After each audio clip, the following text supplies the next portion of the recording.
Hey, in this video, we're going to discuss the JSTL core tags. So as you know, there's a collection of 5 tag libraries in JSTL.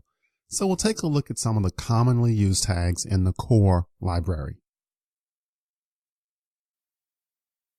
Now, in JSTL core tags, there's a collection of about 15 tags. Now, we're not going to cover all of them, but I will give you just a quick high-level discussion of them. So starting at the top, there's a catch tag for handling exceptions. The next 2 tags for choose and if, primarily for conditionals like using switch statements or traditional if statements. The next tag here is an import for retrieving relative URLs or absolute URLs.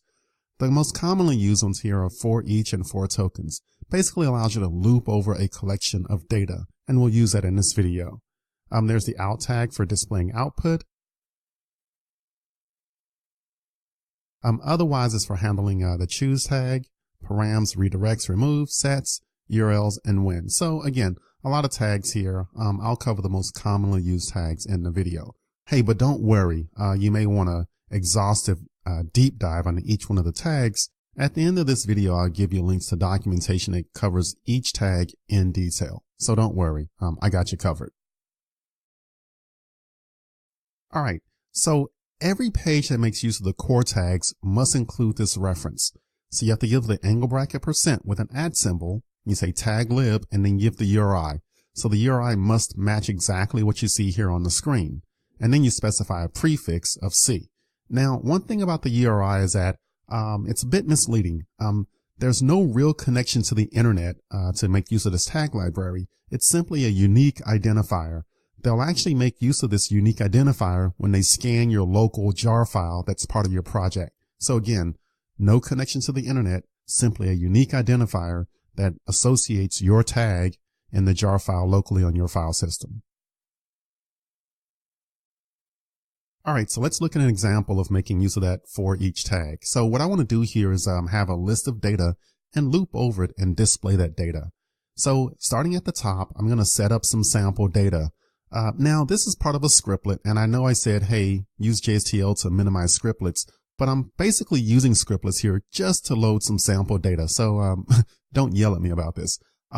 In general, in the real world, this will normally be provided by your MVC system. And don't worry, later in the course, we'll cover MVC and I'll show you how to integrate MVC with JSPs. So don't worry. But right now, we're simply going to set up an array of cities, Mumbai, Singapore, and my beloved Philadelphia. And then I'll set this up as an attribute. So whenever you make use of the JSTL tags, they have to be part of an attribute of one of the scopes, either page, request, session, or application. So here I'm going to set the page context.set attribute. I give the name of my cities, comma, the reference to the object, cities. So we give the name, comma, value pair. Then I can move down into my body and I can make use of this for each tag. So here I basically set up C : for each. So I give the prefix, which is C : for each. And then I set up a variable, temp city. So that's a temporary variable that we'll have as we loop through this array. So then for items, I specify the reference to the collection or array that I want to loop over. And I make use of a JSP expression language here. So I use $, curly brace, my cities. So this is the actual name of the attribute. So it's not a direct reference to the object. It's a name of the attribute, my cities.